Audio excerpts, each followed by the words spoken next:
তোমার রব যদি ঘুমায় যায় তাহলে আকাশ আর জমিনের ট্রাফিক সিস্টেম অচল হয়ে যায়। সব কিছু তোমার আল্লাহ হাতের মুঠায়। আমি আল্লাহ ঘুমাই না, তাছাড়া মাখলুকদের যা হয় খালেকের তা হয় না। খালেক এর থেকে মুবাররা, পবিত্র। মানুষের ঘুমায়, প্রাণী জগৎ ঘুমায়, আমি ঘুমাই না, ঘুমও নাই, তন্দ নাই। সব শুনি, সব দেখি।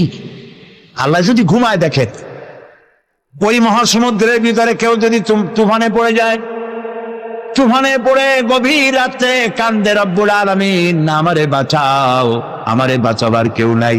আল্লাহ যদি তখন ঘুমায় তাকে বান্দা রেখে বাঁচাও। আল্লাহ আকবার। তিনি ঘুমান না।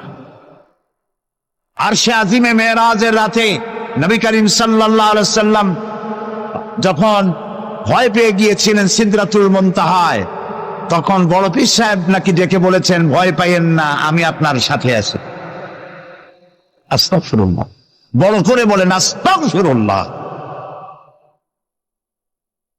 গারে সওরে যখন সওর গুহার মধ্যে মুহাম্মদ সাল্লাল্লাহু আলাইহি সাল্লাম আর তার সাথে মাত্র একজন ছিলেন, বলেন নাম কি? রাদিয়াল্লাহু তাআলা। যখন তিনি ভয় পেয়েছিলেন, ভীত সন্ত্রস্ত হয়ে পড়েছিলেন, কে ভয় পাইছিলেন? রাসূল না আবু বকর? আবু বকর রাদিয়াল্লাহু তাআলা ভয় পেয়েছিলেন। সেখানে সান্ত্বনা দিলেন কে? ইয ক্বালা লিসাহিবিহি লা তাহজান ইন্নাল্লাহা মা'ানা। স্মরণ করে সেই সময়ের কথা যখন মুহাম্মদ সাল্লাল্লাহু আলাইহি সাল্লাম তার সাথীকে বললেন, ও আমার সাথী, লা তাহজান, ভয় পেও না, ইন্নাল্লাহা মা'ানা, আল্লাহ আমাদের সাথে আছে। সুবহান।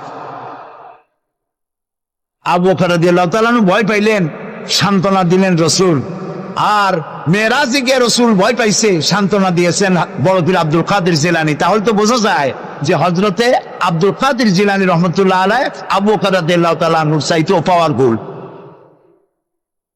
একজন প্রশ্ন করেছিলেন হযরত বড় পীর সাহেবকে, হুজুর আপনি তো আওলাদে রাসূল, অনেক বড় আলেম এবং বড় পীর, আপনার মর্যাদা কি সাহাবীদের সমান? তিনি জবাবে বলেছিলেন, এই ধরনের বেয়াদবিপূর্ণ কথা আর কোনোদিন আমার সামনে উচ্চারণ করবে না। রাসূল করিম সাল্লাল্লাহু আলাইহি ওয়াসাল্লামের সাহাবীরা যখন জিহাদের ময়দানে যেতেন, ঘোড়ার পৃষ্ঠে সওয়ার হয়ে ঊর্ধ্বশ্বাসে ঘোড়া ছুটছে, সেই ঘোড়ার নাকের ভিতরে যখন ধুলাবালি ঢুকতো, আমি আব্দুল কাদের জিলানী, সাহাবী তো দূরের কথা, সাহাবীদের যে ঘোড়ার উপরে যুদ্ধ করত, সেই ঘোড়ার নাকের ধুলাবালির সমান নয়। সুতরাং এই জাতীয় কথা যারা ওয়াজ করেন তারা বেয়াদব। নবী করিম সাল্লাল্লাহু আলাইহি ওয়াসাল্লামকে হাজির নাজির বলা হয়, নাউযুবিল্লাহ বলেন। তিনি হাজির নাজির নন, রাসূল মখলুক, আল্লাহ হচ্ছেন খালেক। আকীদা সাফ করতে হবে। একজন পীর সাহেব মারা গেছেন, সামপুরি ছিলেন একবার, যাই শুনলাম তিনি মাহফিলে 2টা চেয়ার রাখেন, একটা খালি, খুব সাজানো গোছানো। বললাম ওইটা কেন? কয়েছে রাসূল তো হাজির নাজির, আমরা এতগুলি উম্মত এক জায়গায় হয়েছি, ইয়া নবী সালাম আলাইকা কইতেছি, তা রাসূল আসবে না? তিনি তো আসবেনই, আর আসবে বলে তার জন্য একটা চেয়ার রাখা উচিত। তাই বললাম দলিল তো মজবুত, রাসূল আসছে, একটা চেয়ার তো দেওয়াই উচিত। আমি মানলাম, 30 সেকেন্ডের জন্য মানলাম, রাসূল আসছে, তার জন্য একটা চেয়ার রাখা উম্মতের জরুরি। কিন্তু আপনারা বলেন, রাসূলের জন্য একটা চেয়ার রাখে, একটা মঞ্চ, সেখানে একটা চেয়ার, রাসূল বসবেন, সেই চেয়ারের পাশে আরেকটা চেয়ার দিয়া বসতে পারে এমন বেয়াদব আকাশের নিচে জমিনের উপরে হতে পারে? সুতরাং এ দিয়ে রাসূলের ইজ্জত বাড়ানো হয়নি, তাওহীন করা হয়েছে। কাজী রাসূলের ব্যাপারটি নিয়ে এই ধরনের কথাবার্তা, ওয়াজ নসিহত করা আদৌ ঠিক নয়। তারপর রাসূল নূরের তৈরি, মান্না মাটির তৈরি। আচ্ছা ভাই, আপনার পরীক্ষা তো আসবে সিলেবাসের মধ্য দিয়া, আমার কথা বুঝতেছেন? পরীক্ষা আসবে কিসের মধ্যে দিয়া? আপনি সিলেবাস পড়েন নাই, সিলেবাসের বাইরে পড়ছেন, জম্মের পড়া। পরীক্ষা পাস করবেন, ফার্স্ট ডিভিশনে ফেল করবেন। কিয়ামতের দিন আল্লাহ রাব্বুল আলামিন, বিশ্বাস করুন আমার সামনে কোরআন, কিয়ামতের দিন আল্লাহ রাব্বুল আলামিন তার কোন বান্দাকে প্রশ্ন করবেন না, রাসূল নূরের ছিল না মাটির ছিল, এ ব্যাপারে তোমার আকীদা কি? রসুল গায়েব জানতেন কিনা এ ব্যাপারে তোমার আকীদা কি? রসুল হাজের নাজের ছিলেন কিনা এ ব্যাপারে তোমার আকীদা কি? এই ব্যাপারে একটি প্রশ্ন করা হবে না। যেই ব্যাপারে প্রশ্ন নাই সেই ব্যাপারে আজে বাজে বক্তব্য দিয়ে আপনারা রসুলের মহব্বত দেখান, কিন্তু রসুলের যখন গাইল যায় আপনারা তখন থাকেন কই? কোনোদিন তো শুনলাম না জমু হুজুরের রসুলের সুন্নত চালু করার জন্য কোন জায়গায় জিহাদের ময়দানে অ্যাটাক হয়েছেন, পাথর খেয়েছেন, জেলে গেছেন, জরিমানা হয়েছে, এরকম তো শুনি না। শুধু আজেবাজে ওয়াজ করেন আর পকেট ভরে পয়সা নিয়ে বাড়ি চলে যান, আর মানুষের মধ্যে বিভ্রান্তি ছড়ায় যান। আল্লাহর ওয়াস্তে খুলনার ওলামাদেরকে বলবো, এই জাতীয় লোকদেরকে খুলনায় প্রবেশ করতে দিবেন না। আমরা কোনো আজে বাজে বক্তব্য শুনতে চাই না। যে কথা বলবেন প্রত্যেকটি কথার পেছনে দলিল দিতে হবে, কোরআন আর হাদিস। কথা বুঝে আসছে? সুতরাং আকীদা সাফ করতে হবে, কারণ আল্লাহ রাব্বুল আলামিন বলেন وَقَدِمْنَا إِلَى مَا عَمِلُوا مِنْ عَمَلٍ فَجَعَلْنَاهُ هَبَاءً مَنْثُورًا। আল্লাহ তাআলা বলেন, কিয়ামতের দিন আমি যখন বান্দার আমলনামার দিকে আমি যখন মনোযোগী হব, ওই আমলনামার ভিতরে আমি যদি শিরক মিশ্রিত দেখি, তাহলে বান্দার আমলনামাকে ধুলাবালির মতো উড়াইয়া দেব। ধুলি কণার মতো আমলনামাকে উড়িয়ে দেওয়া হবে। আমি দৃষ্টান্ত দিতে গিয়ে বলি, 10 কোটি 5 কোটি টাকা বা 100 কোটি টাকা খরচ করে বিশাল একটা বিল্ডিং তৈরি করেছেন। এই বিল্ডিংটা ধ্বংস করার জন্য একটা টাইম বোম যথেষ্ট, ঠিক কিনা? একটা টাইম বোম রেখে দিলেন, দূরের থেকে রিমোট কন্ট্রোলের বাটন টিপলেন, বোমাটা বিস্ফোরিত হলো। 100 কোটি টাকার খরচ করা বিশাল বিল্ডিং মুহূর্তের ভিতরে ধূলিকণায় পরিণত হয়ে যায়। এটা বোঝা কি কঠিন না সহজ? আমলনামার ভেতরে যদি শিরক মিশ্রিত থাকে, তাহলে আল্লাহ রাব্বুল আলামিন বলছেন কিয়ামতের দিন আমলনামাকে শিরক মিশ্রিত আমলনামা ধূলি কণার মতো উড়িয়ে দেব। দাম নাই, সমস্ত আমলগুলি নষ্ট হয়ে যাবে। প্রিয় ভাই সব, সেই জন্য ইন্না শিরকা লাযুলমুন আযীম, শিরক হচ্ছে মস্ত বড় জুলম, অত্যাচার।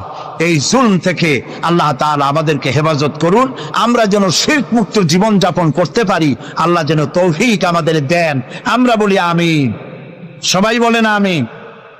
শিরক হচ্ছে অংশীদারিত্ব, বলা যায় পার্টনারশিপ। এই পার্টনারশিপ বিজনেস দিয়ে আমি জিনিসটাকে অনেক সময় বুঝাইতে চেষ্টা করি। যেমন আপনি ব্যবসা করবেন, আপনার কাছে 1 কোটি টাকার প্রয়োজন একটা ব্যবসা করার জন্য, একটা রাস্তার কাজ উঠাবার জন্য, একটা ব্রিজ করার জন্য 1 কোটি টাকা দরকার, কিন্তু আছে আপনার কাছে 50 লাখ। এখন আর 50 লাখ টাকা যার কাছে পাওয়া যায়, এরকম একজন পার্টনার আপনার দরকার বলেই আপনি একজন পার্টনার খোঁজেন, ঠিক কিনা? 3 কারণে পার্টনারশিপ বিজনেস হয়। কয় কারণে বলেন? 3 কারণ। 1 নম্বর হলো পুঁজির অভাব, 2 নম্বরে পুঁজি আছে কিন্তু ব্যবসা কেমনে করে ওই জ্ঞান নাই। প্রিয় ভাই সব, পুঁজি হইলেই কি ব্যবসা করা যায়? যদি কেউ চেষ্টা করতে চান করতে পারেন, লক্ষ লক্ষ টাকা দিয়ে ব্যবসাটা করেন, ব্যবসার কোনো জ্ঞান নাই, 1 মাস যাইতে পারবে না, বড় বড় 5-6টা লাল বাতি জ্বলবে আপনার দোকানের সামনে, ঠিক কিনা? কর এক্সপেরিয়েন্স, দক্ষতা, অভিজ্ঞতা, এটি ব্যবসার সবথেকে বড় মূলধন। তাহলে আমরা পার্টনারশিপ বিজনেস করি, 1 নম্বরের কারণ হলো কিসের অভাব? পুঁজির অভাব। 2 নম্বরে জ্ঞানের অভাব, একজন জ্ঞানী লোক তালাশ করি যার ব্যবসার অভিজ্ঞতা আছে। 3 নম্বরে পুঁজিও আছে, ব্যবসার জ্ঞানও আছে, কিন্তু বুড়ো হয়ে গেছে, একেবারে হাঁটতে পারে না, কালাইতে পারে না, সোজা হইতে পারে না, কিন্তু ব্যবসা করার শখ।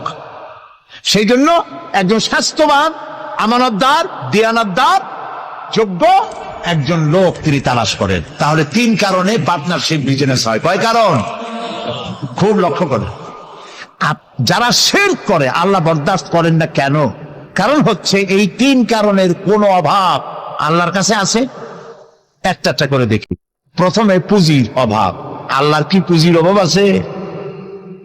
আল্লাহ রাব্বুল আলামিন বলেন, লিল্লাহি লিল্লাহি মা ফিস সামাওয়াতি ওয়া মা ফিল আরদ, আকাশ আর জমিনের একচ্ছত্র মালিকানা আল্লাহর। আকাশ এ জমিন কার? জোরে বলুন। সবকিছুর মালিকানা আল্লাহ তাআলা, তিনি সবটার মালিক।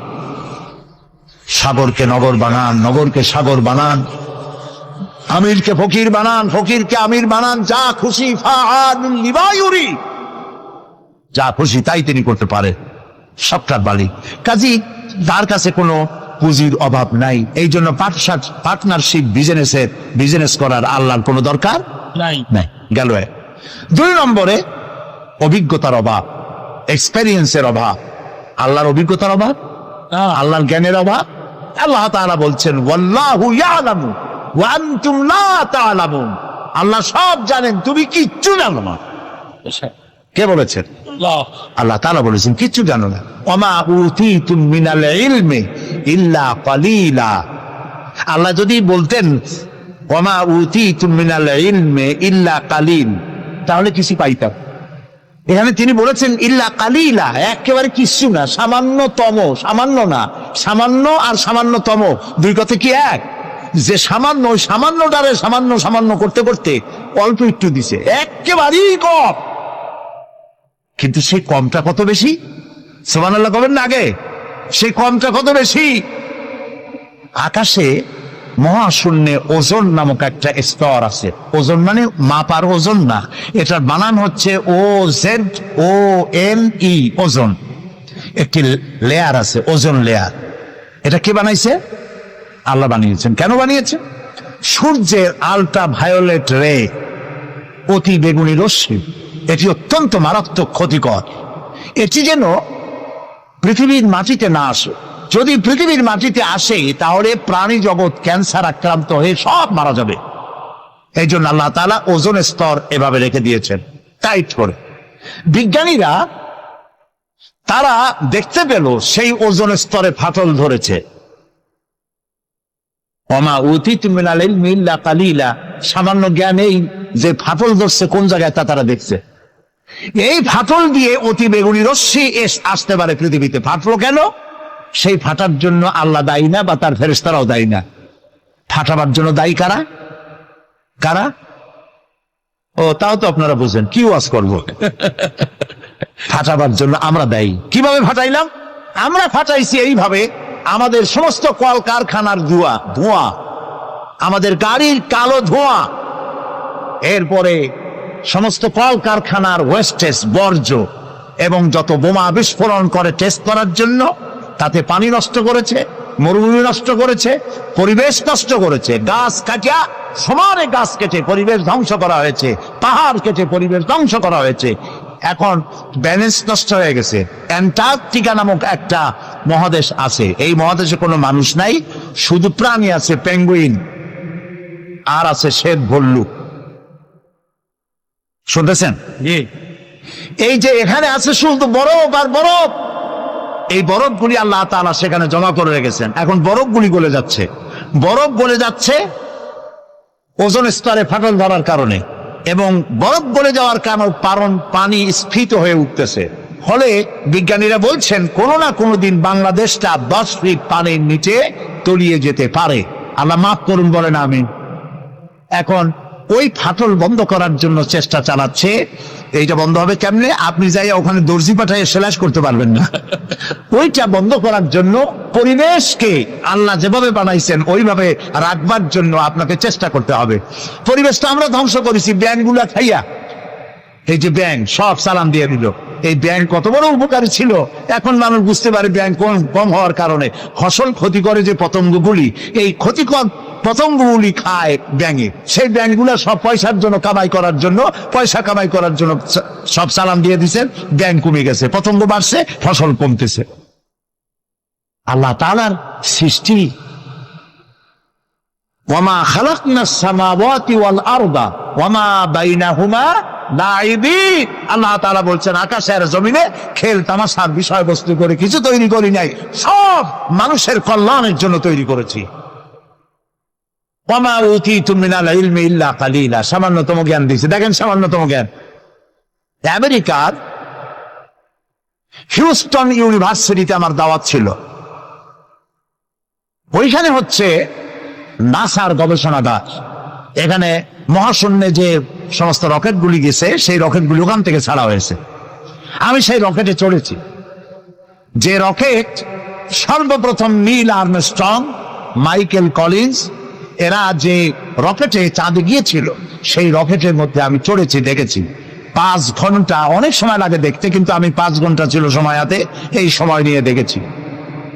ওই যে মহাশূন্যে চলে গেল তারা, এই যাওয়ার জন্য রকেট যখন যায় তখন এই ধরনের জামা কাপড় পরে যেতে পারে না, কারণ মাধ্যাকর্ষণ শক্তি পার হয়ে যাওয়ার পর ওখানে আবার মাধ্যাকর্ষণ আছে। প্রত্যেকটি সৌরজগতের প্রত্যেকটি গ্রহ উপগ্রহের আলাদা আলাদা ল অফ গ্রাভিটেশন আছে। সুবহানাল্লাহ। একটা আরেকটাকে টেনে ধরছে। আল্লাহু আকবার বলেন। সূর্য পৃথিবীকে টেনে ধরেছে, পৃথিবী সূর্যকে টেনে, একটার সাথে আরেকটা এইভাবে টেনে ধরা আছে। আল্লাহ তাআলা এই ব্যবস্থা করে রেখেছেন। সুবহানাল্লাহ। এই ব্যবস্থাপনা যেদিন শেষ হবে সেদিন কিয়ামত হয়ে যাবে।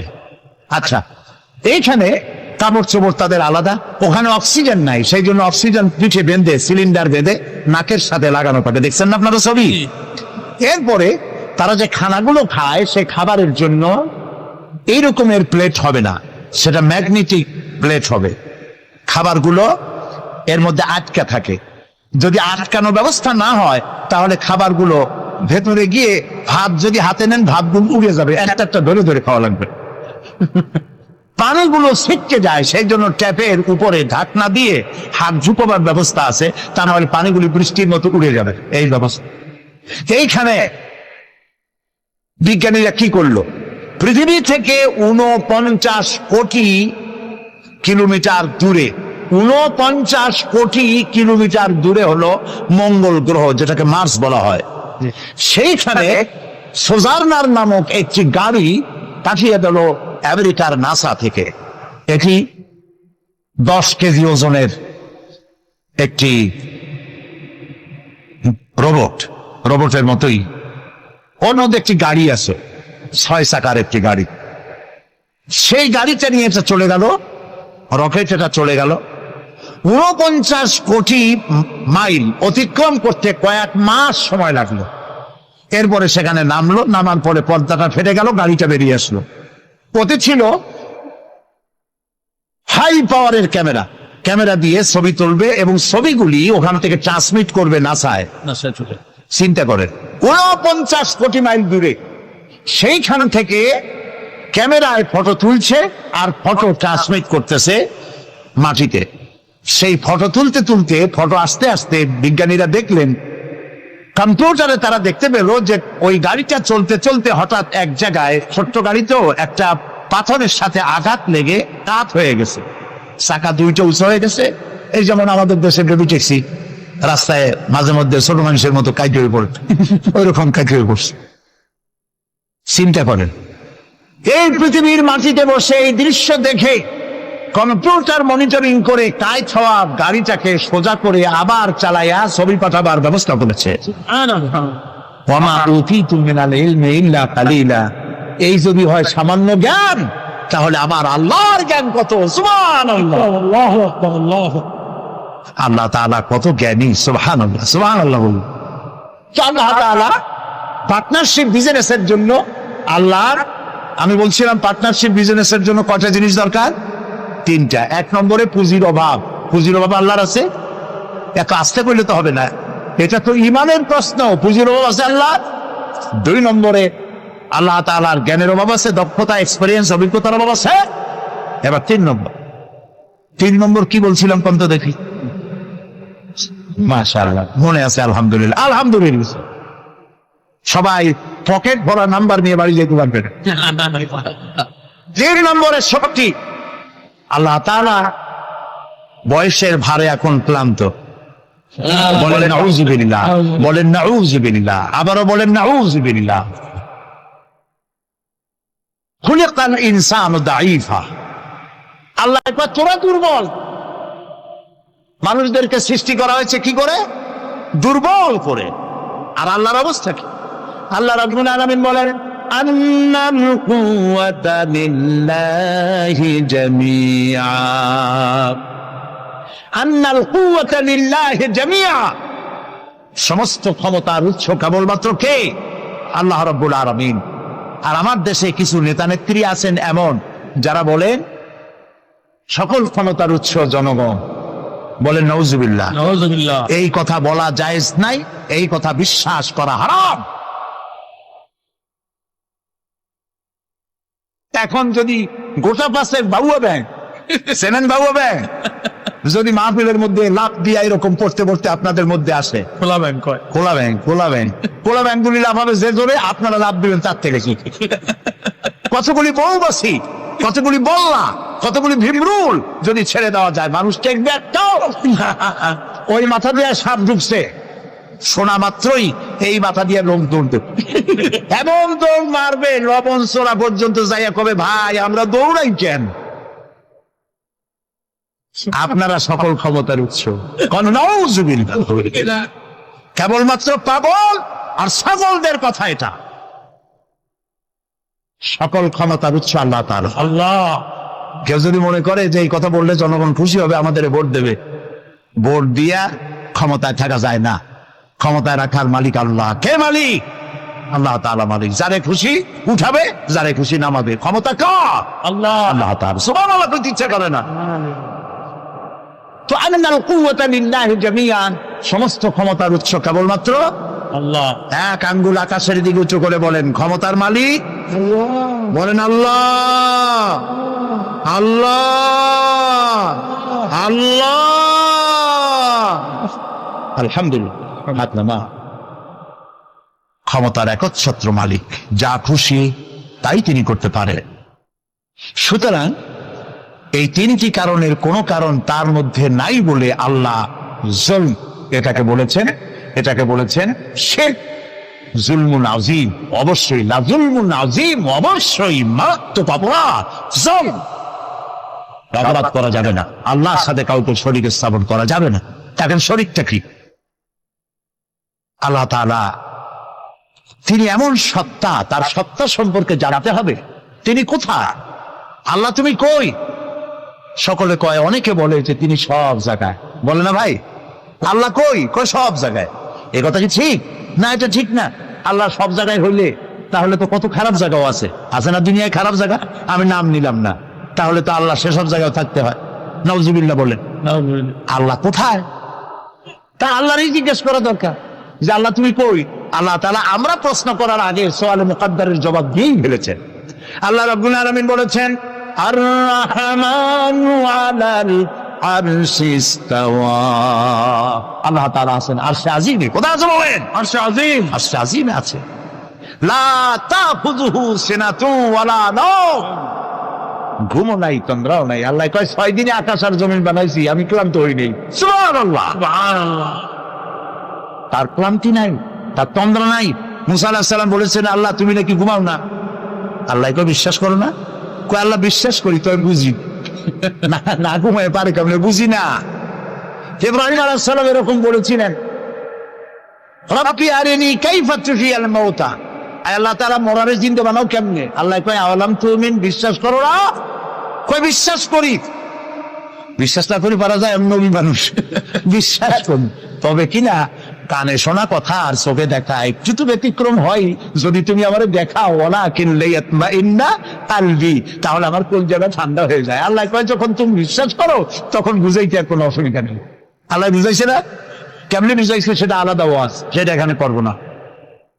মুসা আলাইহিস সালাম বললেন আল্লাহ তাআলা তুমি নাকি ঘুমাও না। আল্লাহ কয় যে সত্যি তো তাই, ঘুমাই না। তুই বিশ্বাস করো না? কয় করি, বুঝি না। আল্লাহ কয় বিশ্বাস করো, কষ্ট বুঝাই নেই। এক গ্লাস পানি আনো। এক গ্লাস পানি আনা হলো, দাঁড়া যাবো। আল্লাহ মুসারে করলেন পানি নিয়ে দাঁড়াও, আর ঘুমের করলেন মুসারে ধর। মুসা আলাইহিস সালাম ঘুমে ধরলো, হাত শিথিল হয়ে এক গ্লাস পড়ে ভেঙে গেল।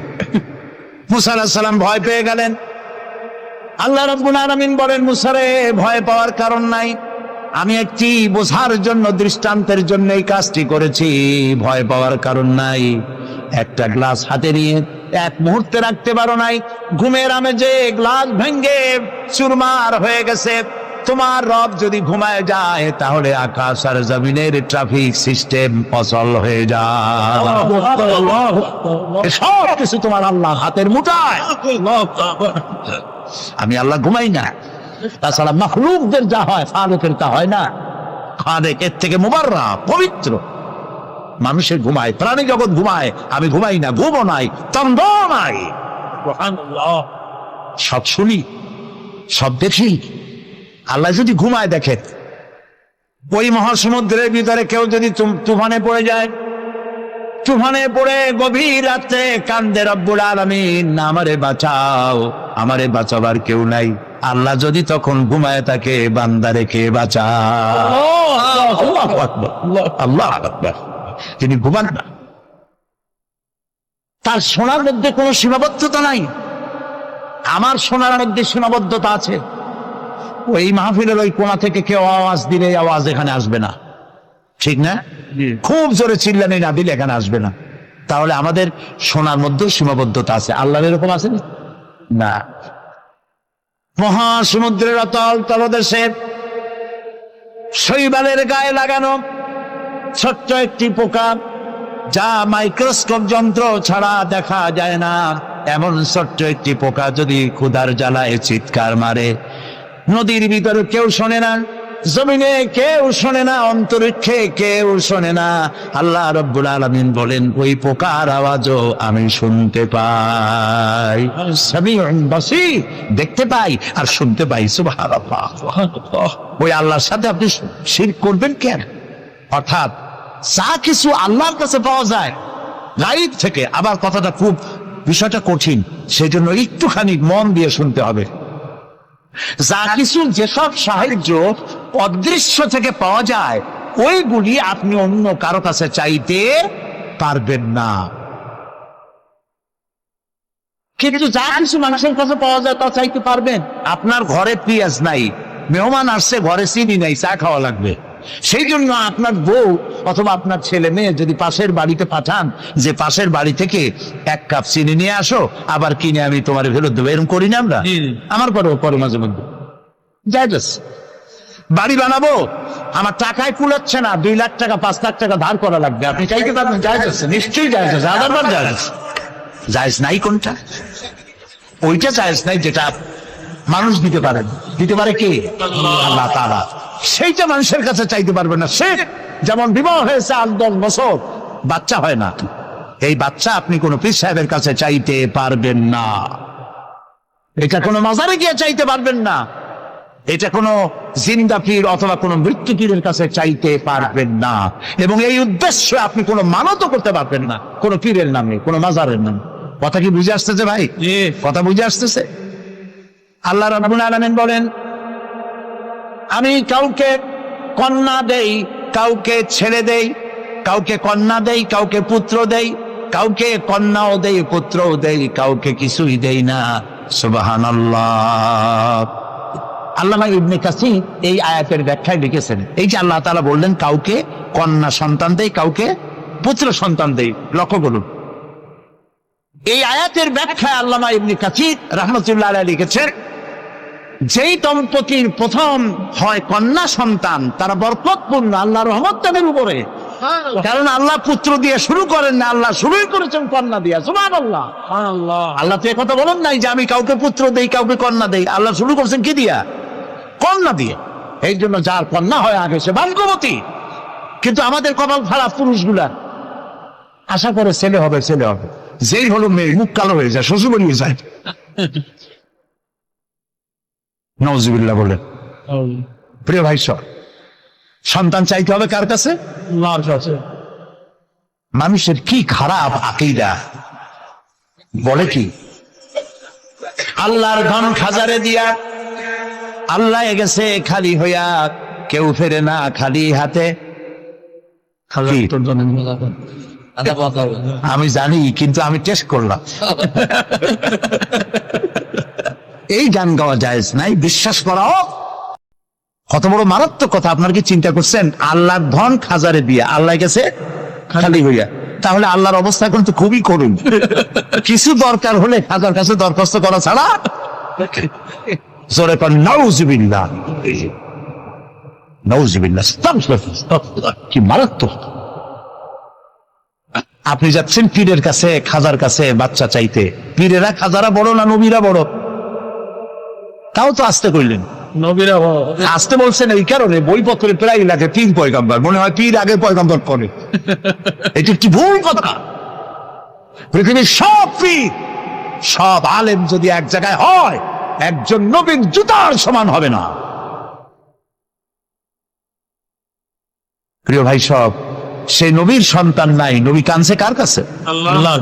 সূরা আলে ইমরানের মধ্যে পড়েন, হযরত জাকারিয়া আলাইহিস সালাম আল্লাহর কাছে সন্তান চেয়েছেন।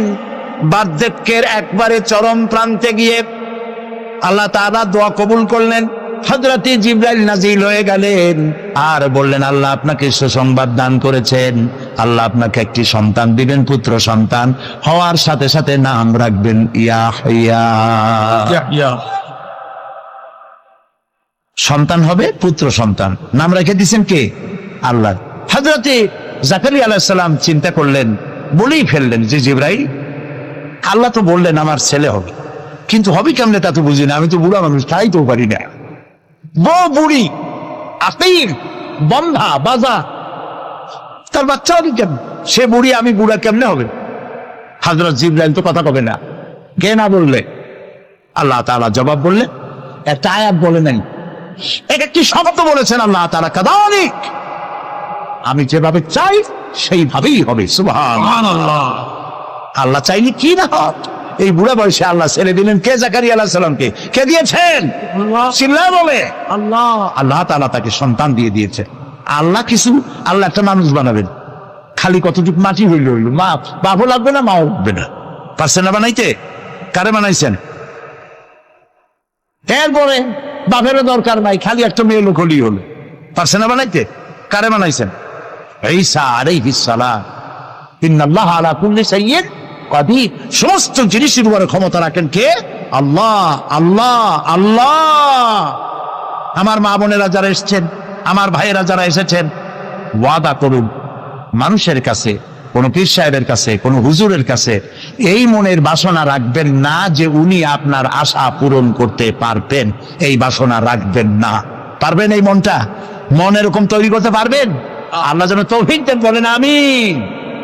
আল্লাহ পাক বলেন, বান্দা যখন আমাকে ডাকে, আমি বান্দার একদম নিকটে, তার ঘাড়ের চাইতেও নিকটে। ওয়া নাহানু আকরাবু ইলাইহি মিন হাবলিল ওয়ারিদ। আমি আমার বান্দার সারা যে রগের উপরে তার মাথা, এর থেকেও আমি আমার বান্দার বেশি নিকটে। সুবহানাল্লাহ পড়ে। আমি তোমার কাছে, আমার কাছে মাপ চাও, যত বড় গুনাহ হোক। ওয়া ক্বালা রাব্বুকুম উদউনি আস্তাজিব লাকুম। তোমার প্রভু তোমাকে ডেকে বলেছে, আমাকে ডাকো, আমি মাফ করে দেবো। সুবহানাল্লাহ। কত বড় কথা! আমাকে ডাকো, নিরাশ হয়েও না, হতাশ হয়েও না। আল্লাহর গজব বেশি না রহমত বেশি? আল্লাহর রহমত বেশি। হাদিসে কুদসির ভিতরে এসেছে, আল্লাহ পাক বলেছেন, কোন বান্দা যদি আমার দিকে 1 বিঘত অগ্রসর হয়, আমার রহমত তার দিকে 1 হাত এগিয়ে যায়। কোন বান্দা যদি আমার দিকে হেঁটে আসে, আমার রহমত তার দিকে দৌড়ে যায়। বান্দা যখন আল্লাহর দরবারে 2 হাত উঁচু করে চোখের পানি ফেলে দেয়, মুসলিম শরীফের হাদিসের ভিতরে এসেছে, গভীর রাতের 3য় অংশে আল্লাহ রাব্বুল আলামিন প্রথম আকাশে আসেন আর ডেকে বলেন, পৃথিবীতে আছো নাকি কেউ গুনাহ করে জীবন বরবাদ করে দিয়েছো? আমার কাছে মাপ চাও। ঋণগ্রস্ত আছো, অসুস্থ আছো, অপমানিত আছো, কে আছো মাজলুম? আমাকে ডাকো, আমার কাছে বলো, আমি ডাকে সাড়া দেব, জীবনের আশা পূরণ করে দেব।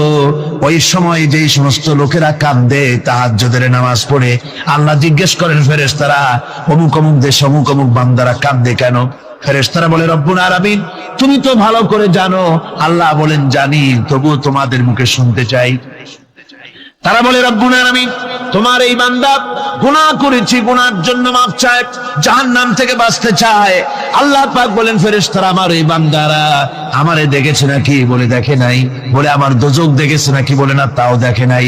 আমার বেহেশত দেখেছে নাকি? বলে না, তাও দেখে নাই। আল্লাহ পাক বলেন, ফেরেশতারা সাক্ষী থাকো, ওরা আমাকে দেখে নাই, আমার বেহেশত দোজখ কিছুই দেখে নাই, শুধুমাত্র আমার নবীর কথা, আমার কোরআনের কথা বিশ্বাস করে আরামের ঘুমকে হারাম করে যেভাবে তারা কাঁদতেছে, সাক্ষী থেকে যাও ফেরেশতারা, আবার রহমতের দরিয়ায় জোশ মেরেছে আমার ওই ক্রন্দনরত বান্দাগুলিকে আমি আল্লাহ মাফ করে দিলাম। সুতরাং মুমিন বান্দা যারা, আল্লাহর মুমিন বান্দা যারা, এই ইমানের কোয়ালিটি, এটাও হতাশায় নিরাশায় ভেঙে পড়বে না। গুনাহ তো মানুষই করে, গুনাহ হয়ে গেছে মাপ চাও। তোমার গুনাহ কদ্দুর? তোমার গুনাহ যদি হয় পাহাড় সমান, আল্লাহর রহমত আকাশ সমান। জাহান্নামের কঠিন শাস্তি থেকে বাঁচতে হলে আল্লাহর প্রতি ঈমান আনতে হবে। আর ঈমান আনলে যে কোয়ালিটিগুলি হওয়া উচিত, সেগুলি আমি আপনাদের সামনে আলোচনা করছি। এরপর আরেকটি কোয়ালিটি হবে মুমিনের, তা হলো কঠোর কঠিন বিপদে অবিচল থাকবে, বিপদে ভেঙে পড়বে না। বিপদ আপদ, শত্রুতা, ক্ষয় ক্ষতি যা কিছু হয় সবই আল্লাহর পক্ষ থেকে, এটা মেনে নিতে হবে এবং ধৈর্য ধারণ করতে হবে।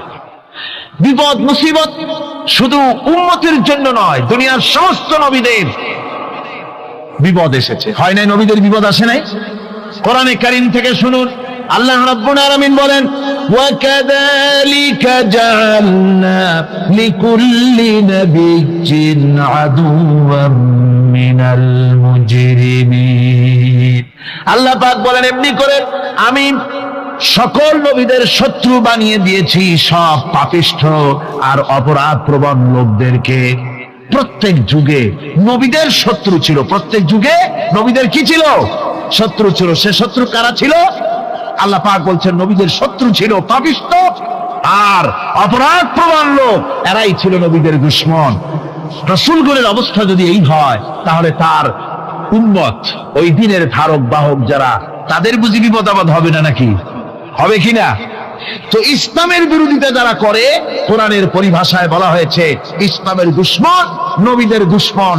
দুনিয়ার সব পাপিষ্ঠ আর অপরাধ প্রবণ লোকেরাই ইসলামের দুশমন হয়, নবীদের দুশমন হয়। আজও দেখেন, আজও তাকিয়ে দেখেন, ইসলামী আন্দোলনের বিরোধিতা যারা করে তারা পাপিষ্ঠ চরিত্রের কিনা তাকায় দেখেন, খুঁজে দেখেন, সর্বত্র খুঁজে দেখুন, খুঁজে দেখুন।